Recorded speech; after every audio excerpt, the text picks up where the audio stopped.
Welcome to online class 9th, chapter breadth circle, lesson 10।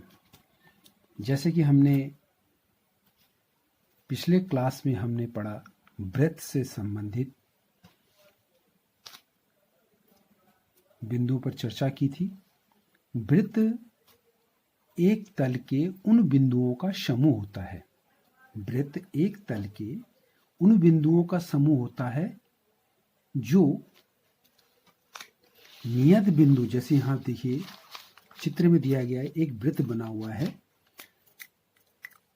वृत्त बना हुआ है, इस वृत्त में ये विभिन्न बिंदुओं का बिंदु पथ, ये विभिन्न बिंदुओं का बिंदु पथों से मिलकर बना है। जब एक बिंदु को दूसरे बिंदु से हम जोड़ेंगे तो इस प्रकार प्राप्त आकृति को वृत्त कहेंगे। ये बिंदुओं का बिंदु पथ है, बिंदुओं से मिला हुआ। जब एक बिंदु को दूसरे बिंदु से जोड़ेंगे तो बिंदुओं का बिंदु पथों से प्राप्त एक आकृति जो बनती है उसको हम वृत्त कहते हैं।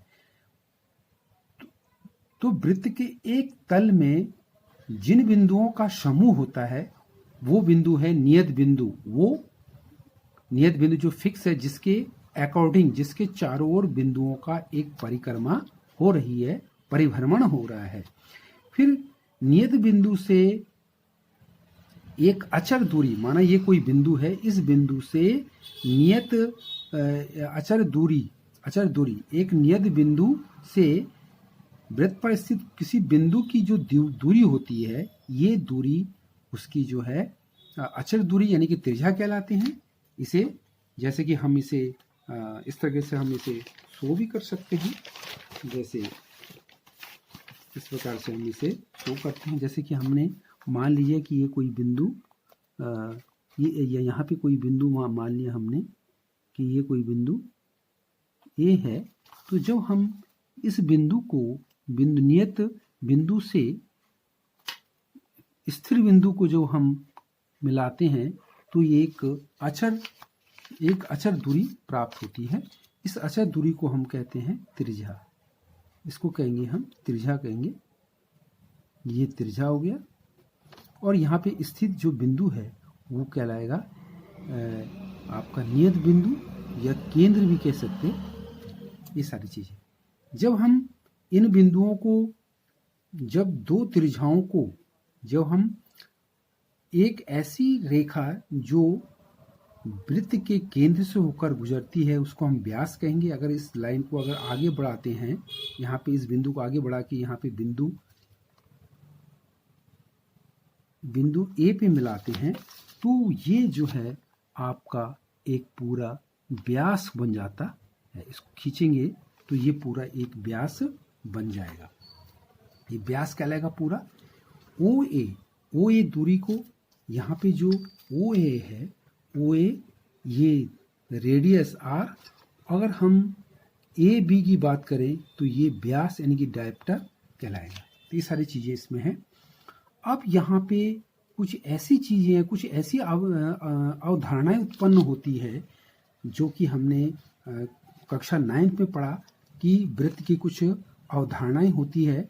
जैसे जीवा किसको कहते हैं?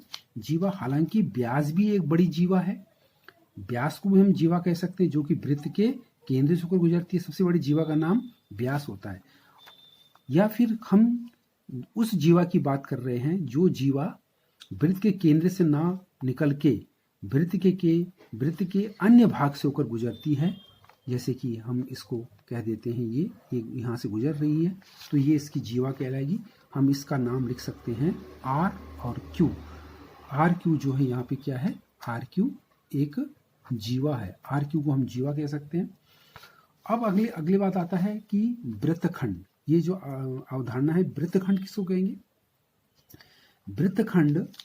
वृत्तखंड जब यदि हम किसी चाप की सहायता से, माना हमने एक वृत्त खींचा, यहाँ पे वृत्त की खींचने पर वृत्त के ये हिस्सा, इतना हिस्सा, ये हिस्सा जो कि वृत्त का ये हिस्सा जो कि हमने मान लिया ए बी, ये वृत्त का एक चाप कहलाएगा। इस चाप से यानी कि चाप पर ये वृत्त वृत्त वृत्त के परिधि पर स्थित जो दो बिंदु है, इतना हिस्सा इसका चाप कहलाएगा। ये चाप है। अब हम इन बिंदुओं को, चाप वाले दो बिंदुओं को वृत्त के केंद्र पे जब हम मिलाते हैं, वृत्त के केंद्र पे मिलाते हैं, तो ये वृत्त का वृत्तखंड कहलाएगा। वृत्तखंड कहलाएगा। तो ये वृत्त का जो ये हिस्सा है, ये हिस्सा, ये छोटा वाला हिस्सा है, इसको कहेंगे हम लघु वृत्तखंड कहेंगे। लघु वृत्तखंड कहेंगे। और बाकी जो ऊपर वाला हिस्सा जो बच रहा है, इसको कहेंगे हम दीर्घ वृत्तखंड कहेंगे। दीर्घ वृत्तखंड कहेंगे, इसको हम दीर्घ वृत्तखंड कहेंगे। ये सारी चीज़ हमने कक्षा 9 में पढ़ा। अब हमारी अगला जो अवधारणा है, आपको एक बार दोबारा से याद दिला रहे हैं कि वृत्त की जो है कौन कौन सी अवधारणा होती है। जीवा, वृत्तखंड मतलब दीर्घखंड और लघुखंड होता है। उसके बाद तिर्यखंड किसको कहते हैं? तिर्यखंड बहुत ही इंपॉर्टेंट है। जैसे कि हमने एक वृत्त खींचा, वृत्त के केंद्र से दो तिरछाएं हमने वृत्त के केंद्र से जो वृत्त की जो चाप है, चाप बिंदु ए और बी है, इस पे वृत्त के केंद्र से हमने ये मिलाया। तो वृत्त के चाप यानी कि वृत्त के परिधि पर खींची गई चाप ए बी पर केंद्र से जो हमने तिरछाएं खींची है, तिरछाएं ओ ए ओ बी द्वारा जो वृत्त का जो खंड वृत्त तिरछाओं के द्वारा वृत्त के परिधि पर स्थित यानी कि चाप ए बी पर काटे गए भाग को हम त्रिज्यखंड कहेंगे। तो ये त्रिज्यखंड क्या कहलाएगा? ओ ए बी जो है वृत्त का त्रिज्यखंड कहलाएगा। वृत्त का त्रिज्यखंड कहेंगे, जो कि त्रिज्यखंड कहलाएगा। ये वृत्त का जो है त्रिज्यखंड कहलाएगा, जो त्रिज्याओं के द्वारा वृत्त पर जो भाग काटा जा रहा है उसको हम त्रिज्यखंड कहेंगे। तो ये सब वृत्त की अवधारणाएं हैं। चाप क्या है, हमने आपको बता दिया कि जैसे कि अगर हम एक वृत्त खींचते हैं तो ये वृत्त का संपूर्ण चाप कहलाता है, जिसमें 360 अंश का कोण बनता है। अब हो सकता है चाप हमने कितना लिया, चाप माना जो वृत्त का इतना हिस्सा ले रहा, तो ये भी एक चाप कहलाएगा पूरा। तो ये सारी चीज जो है वृत्त की अवधारणा है, हमने आपको याद दिलाया। अब इस चैप्टर से संबंधित चीजें हम आपको बताएंगे कि वृत्त पर अगर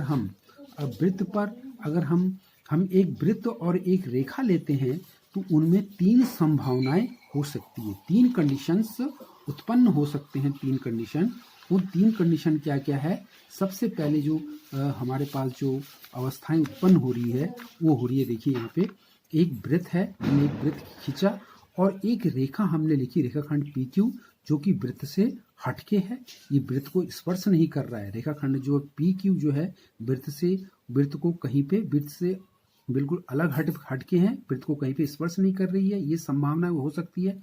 एक वृत्त और रेखाखंड में निम्न संभावनाएं हो सकती है। जब रेखा वृत्त को कहीं पे स्पर्श नहीं कर रही है तो इस कंडीशन को कहते हैं हम अप्रतिच्छेदी रेखा। अप्रतिच्छेदी रेखा, यह रेखा जो वृत्त को कहीं पे स्पर्श नहीं कर रही है उसको अप्रतिच्छेदी रेखा पहली कंडीशन है। दूसरी कंडीशन हम क्या देख रहे हैं कि इस वृत्त पर हमने एक रेखा, ऐसी रेखा खींची, एक रेखाखंड खींची जो वृत्त को 2 बिंदु पे ए और आर दो बिंदुओं पर काट रही है, 2 बिंदुओं पर स्पर्श कर रही है। तो ऐसी स्थिति को हम कहते हैं छेदक रेखा। छेदक रेखा वह रेखा खींची गई, वह रेखा जो वृत्त को 2 बिंदु पर स्पर्श कर रही हो, तो उसको हम छेदक रेखा कहते हैं। तीसरी कंडीशन हमारे पास आ रही है, बहुत ही महत्वपूर्ण है, कि यहाँ पे एक वृत्त, यहाँ पे रेखाखंड है PQ, वो वृत्त के बिंदु A पर स्पर्श कर रही है। तो रेखा वृत्त के बिंदु A पे स्पर्श कर रही है तो हम इसको स्पर्श रेखा कहेंगे। ये स्पर्श रेखा है। तो ये एक रेखा और वृत्त पर 3 संभावनाएं स्थिति हो सकती है। अब हमारे पास कुछ कंडीशन और है कि इस वृत्त की स्पर्श रेखा की विभिन्न स्थितियां और क्या क्या विभिन्न स्थितियां हो सकती है। इसके लिए पहले से पहले एक बहुत महत्वपूर्ण यहाँ पे उदाहरण दिया गया है। जैसे हमने एक वृत्त खींची, इस वृत्त के बिंदु P, यानी कि वृत्त के बिंदु P को जब हम विभिन्न स्थितियों में वृत्त के बिंदु P पर हम कोई रेखा खींचते हैं और धीरे धीरे इस वृत्त को घुमाते हैं तो उसमें विभिन्न स्थितियां आती है। उसमें विभिन्न स्थितियां आ रही है कि बिंदु P पर जब हम धीरे धीरे घुमा रहे तो ए बी जो है ए बी जब इसको घुमा रहे तो यहाँ पे रेखा जो है बिंदु P पर स्पर्श कर रही है रेखा, फिर दूसरी रेखा ए क्यू पी क्यू, फिर इसमें तीन स्थिति बहुत सारी स्थितियाँ आ रही है Q1 Q2 Q3 की स्थितियाँ जो है वो एक बिंदु P पर स्पर्श कर रही है। तो इसमें वृत्त को केवल एक बिंदु पर स्पर्श करने की विभिन्न स्थितियाँ कि एक बिंदु पर जो है जब रेखाखंड हम खींचते हैं तो उसकी विभिन्न स्थितियाँ क्या हो सकती है। दूसरा यहाँ पे देख रहे हैं कि ये वृत्त खींची है और हमने समान प्रकार की एक जीवा खींचते जा रहे हैं, जीवा खींचते रहे हैं। तो इससे हमें क्या स्पर्श हो रहा है कि वृत्त पर खींची गई जो जीवा है वो जीवा समपाती होता है। संगत जीवा समपाती यानी कि समान भागों में विभाजित। जैसे ये जीवा हमने पी क्यू पहले स्पर्श खींचा था तो देखिए यहाँ पे पी और जहाँ पे स्पर्श कर रहा है ये भाग और यहाँ से ये भाग बिल्कुल बराबर है। फिर जो जीवा को अगर हमने ऐसे खींचा तो समपाती भाग देखिए यहाँ से ये भाग और यहाँ से ये भाग बिल्कुल बराबर है।